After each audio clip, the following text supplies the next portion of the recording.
Welcome to this session of product design and value engineering. In today's session, we'll talk about product development processes and product planning. Until now, we have talked about product life cycle, different types of product, different types of processes, and various factors to be considered while designing a product. So we have talked about design for assembly, design for manufacturing, and other factors, but all regarding its design. So we are mainly discussing the technical things that are about design and that should be done in a closed room with design engineers only. Now we are talking about development process.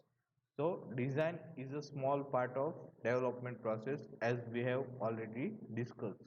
So now we are talking about how to develop product and what are various steps, what are various process steps that needs to be performed while developing an entire product and how to plan the product, how to make sure that our product will be prepared for market and it will capture market attention and it will generate some return.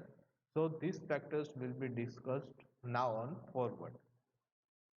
First, we'll discuss a generic or typical product development process. So we'll discuss some common steps of product development that are true for any type of process or any type of product. So if you want to develop any type of product, there are some steps which are common for all development processes, and those steps will be as follows. The first step is to plan. If we want to develop a product, we need to plan first that okay, I have this idea, I want to develop a new product so that I have some competitive edge over my competitors.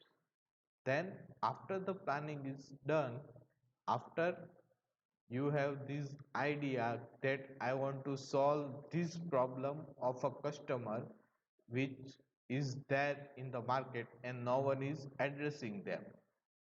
We are talking about a customer's problem or complaint, something which customer wants. So we will plan that okay, I will issue this problem. That is planning phase. Now comes concept development. To solve that customer's issue, what should be done? How to solve the issue? There will be 10, 15 or 20 ways to solve the same problem, and that is concept development. For example, if a customer wants to go from place A to place B, suppose for Ahmedabad, there are two places called ISKCON Temple and there is another place called Gita Mandir. So if you want to travel from ISKCON Mandir to Gita Mandir and there is uh, too much traffic in between and you identifies that as a problem. Okay, so customers cannot travel from ISKCON to Gita Mandir speedily. You want to reduce this travel time. So that is your planning. Now you develop concept how you can reduce this travel time. So there will be so many concepts. You can make a speedy bike, you can make a overhead transportation system which will not be affected by traffic.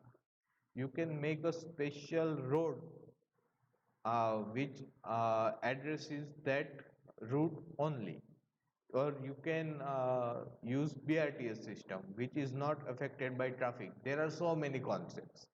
Then after these concepts are created, after you have this bunch of large amount of concepts which can solve problems, all of them might not be feasible.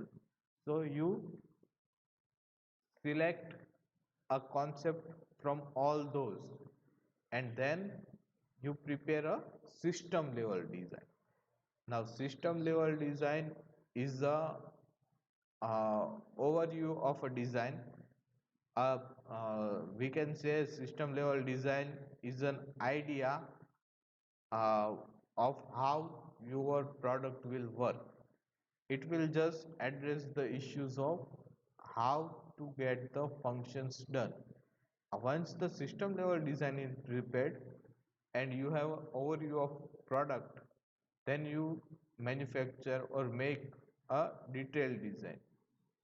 In detailed design, you will design all the components of your product. In system level design, you are mainly designing the functional components and main components. In detailed design, you will design every small detail of the component. You will even design a screw which is only 3 or 5 in diameter or in dimension, in length. You will design that small components separately in detailed design. But while designing system level design, you will just focus on main components only. Once this system level and detailed design is finished, then there will be prototype building or model simulation. The next step is prototype simulation, model testing. Then the next step is revision and improvement, and if this is successful, then we can start our production. Now let us discuss one by one all these steps and importance of all those steps. The first is planning. Now, planning stage is a stage in which mainly top management is most active. The task of top management is to find out an idea or is to find out a problem in which the product needs to be developed. After that, top management will not be very active. They will just ask the engineers or middle management to give reports to them. But in planning stage, top management is mostly active, and in planning stage, your direction of your company and direction and goal of your product are decided. So which type of product are you using is also decided here. Then how the top management will select this or plan for a product. So they will consider some factors such as what type of technology is available with your organization, how much manpower is available with your organization, what are your market segments, what is market potential, if the product can make profit or not, which are constraints, and what is the budget and profit that is expected. All these factors will be considered by top management, and then they will think about uh, planning a product. For example, if a top management of a small company identifies that okay, there is not many competition in say aeroplane making, and we want to make an aeroplane, but the company do not have available technology to make aeroplane, they do not have enough manpower to make an aeroplane, they do not have financial budget to make aeroplane. So even though market potential is there, even though there is a market segment which will buy aeroplane, but due to these factors, those CEO of small company will not say to its product development team that okay, let us build an aeroplane. Why? Because he will consider the other factors as well, and this will be done by the top management. Once the planning is done, the second step is concept development. In concept development, as we have discussed earlier, we'll firstly ask ourselves that how can we address customers needs, because customer will ultimately buy the product, and if the customer is not willing to buy, there is no meaning in the entire process. Then we'll ask what is different technologies that are available, how can we improve the concept, what are the other options. Then we examine each option on base of its merit, its capability and limitations, and we choose the best option. We'll discuss this process of concept development in detail also, because the process of concept development is very critical for any product development process. Then the next step is system level design. In system level design, we are not designing entire product. We are only designing major components and assembly. Once the concept is final, that okay, we want to manufacture something. Suppose we want to manufacture a car. Then what we'll do in system level design, we will design the shape of the car, how our car will look. We will design the major components and assembly. We will design the engine. We will design the transmission. We will design these major components which will be required to proper functioning of car. Then we will decide which components to make ourselves and which we need to buy from others. We will decide that okay, we will not making engines because we don't have enough machines or enough experience to make engines, so we will purchase engines from engine manufacturers, but other things we can manufacture in house, and we will manufacture in house. Then we will decide approximate size, length and width of the product, and shape of the product is finalized. So after system level design, we have a clear idea of how our product is going to be visually appealing or not, how our product will look like, and if our product will function properly or not. This will be cleared after system level design. Once the system level design is complete, we'll make detailed design. In detailed design, each and every component is designed, each and every component, no matter how small, including fasteners, including uh, each and every single bolt will be designed for its dimensions, what will be the material of components, and the drawings will be prepared for those components.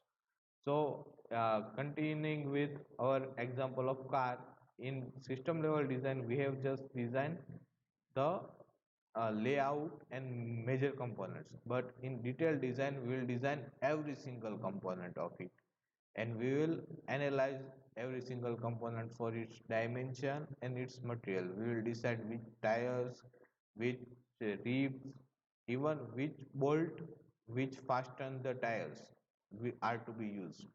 We will design window, material of window. We will design the steerings. We will design the seats. We will design every component which is to be used. Then we will make a list of components which is to be manufactured in house and which is to be purchased by some other vendors. Then after designing it, we will use modeling software to analyze the motion is proper or not, and the strength of our all design parts are proper or not, and we will design the special tunings that are needed for manufacturing this component, and we will also decide our inspection procedure, how to inspect. All this will be done in the detailed design part. After that, we'll build a prototype or we'll do model simulation. Prototype is mostly costly, and they are more reliable in terms of designing or checking the product as well. But if you have a proper model of your product, then go for computer simulation for first, and after your computer simulations are okay, then go for prototype building. If you are designing a completely new design and you are not sure that your product will work or not, then you can opt for prototype, because you will be sure that okay, my product is working if you have made a product prototype. But and if you are working on a product which you already have and you want to improve some features of it, then prototype can be easily built because you have to change some parts only. But if you are developing a complete new prototype, then it will be very costly. So what we can do is we will do simulation first.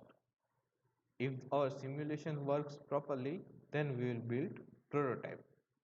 Sometimes we are happy about simulations only and we do not build physical prototypes, but that depends on your product and the experience that your organization or your company has in a particular domain. This is subjective if you should build a physical prototype or not, or if you should build model simulation. But uh, any one of these two is absolutely necessary. You have to do any one of these two. These are this is model simulation when we are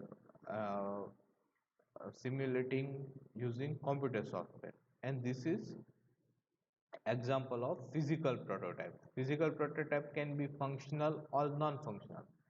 This here is a non-functional prototype. What this shows is a non-functional prototype.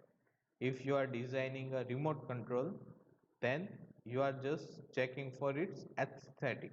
You are not checking for functionalities. So this is a non-functional prototype. Then you build a detailed prototype. So you are checking for functionalities and then you build on it and you build more and more sophisticated prototypes. So this is prototype building. The next step is prototype testing. How to test your prototype. So if you have made a physical prototype, then you have to check for errors and you have to check if there is chances of improvements. So once your prototype is built, check that if there is any error or your prototype works as expected. If it works as expected, then check if is there any chance in which you can improve. Are there any areas which can be improved? For prototype testing, you can check yourself or you can give your prototype to customers to check that your prototype meets customers needs and customer is satisfied for your prototype. Then you have to check for different specification also, because while planning you have decide that okay, my product will have this many features. So uh, check for this specification. This can be speed of bike or mileage of an engine or pressure head of a pump if you are designing a pump. So specifications are the major features which you have decided that okay, my product will certainly have this much amount of functionality, and you are checking that okay, my prototype is meeting this functionality. And sometimes we use simulation software to test this prototype. For example, if you have built a prototype of car model, then you are checking for its safety. So for safety you are doing this crash test. Now physical testing is not advisable very much. Why? Because while you are checking for the safety of your car, this prototype is very costly, and in the testing process you are destroying it. So you have to build multiple prototypes to check for various conditions. If you do not want to check physically, you can use simulation models as well. For example, you can build a simulation model of car and you can check for the crash test, which will essentially give similar result to the physical one. But you do not need to manufacture the physical model every time. Once you are sure that your prototype is proper, your design is proper, then you can check for the physical model.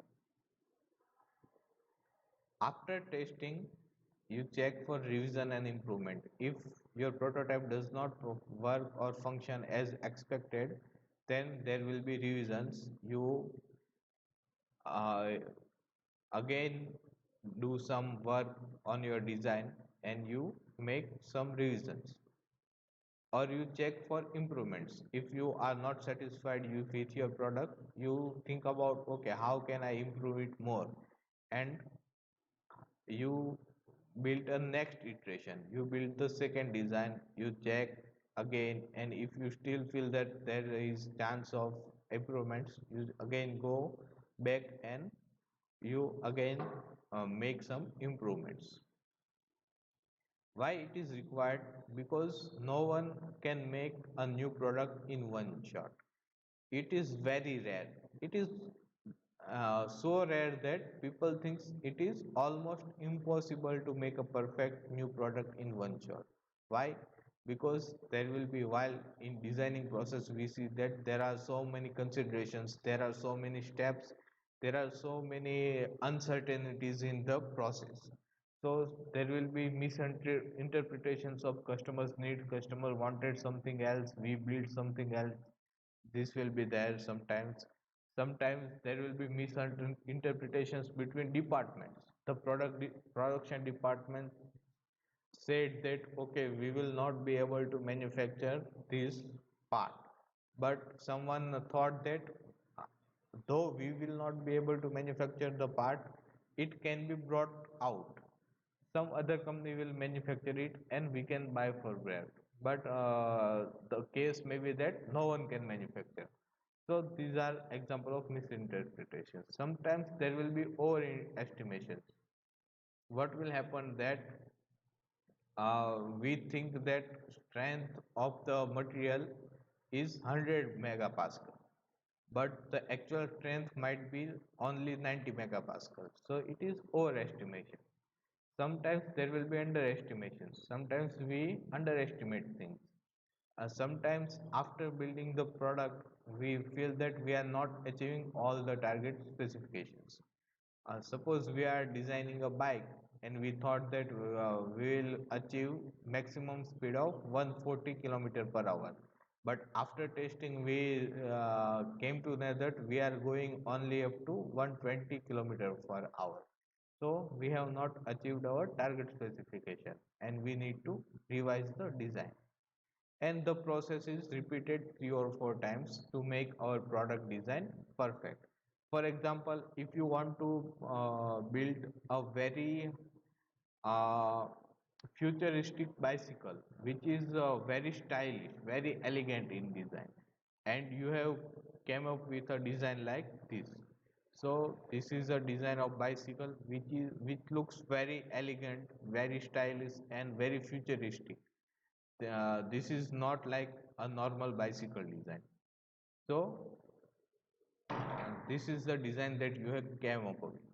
Now you think that although this is a very good design, but there might be chances of improvement. You see that there is a band here and you feel like, okay, I am not comfortable with this band, remove this band, and you give another iteration. So you came up with another design.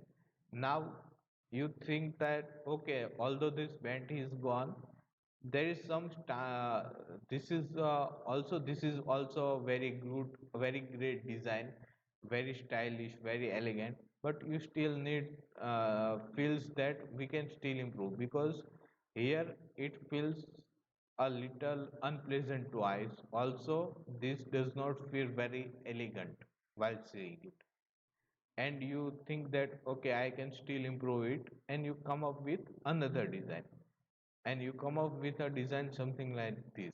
Now this is very stylish without any significant assembly notches showing.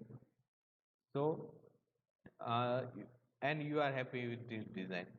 So you have made 3 iterations and you have improved during each iterations of design. So this is what normally we do in product development process. And then if you are satisfied with your design, the final stage will be production, of the product. First, uh, we will produce a small amount of parts. We are not producing mass production right away. We will deliver sample products to a small group so that we once again consolidate our concepts and we make sure that customers are agreeing with us that our product is good and it does not need any improvement, and then only we prepare for mass production. If customer feels that we still make some improvement, then we need minor modifications, and we do that if necessary. And along the way we make sure that all the necessary tools and toolings are available before going to mass production. Because sometimes what happens is, after you have launched your product, there will be enormous demand of product if your product is good, and if you do not have tools and toolings for mass production, your competitor will build a similar design, a similar product, and he will get benefited for all the hard work you have done. So ensuring availability of tools and toolings before mass production is very much necessary. Okay, this will be all for this session. We'll see you in the next session.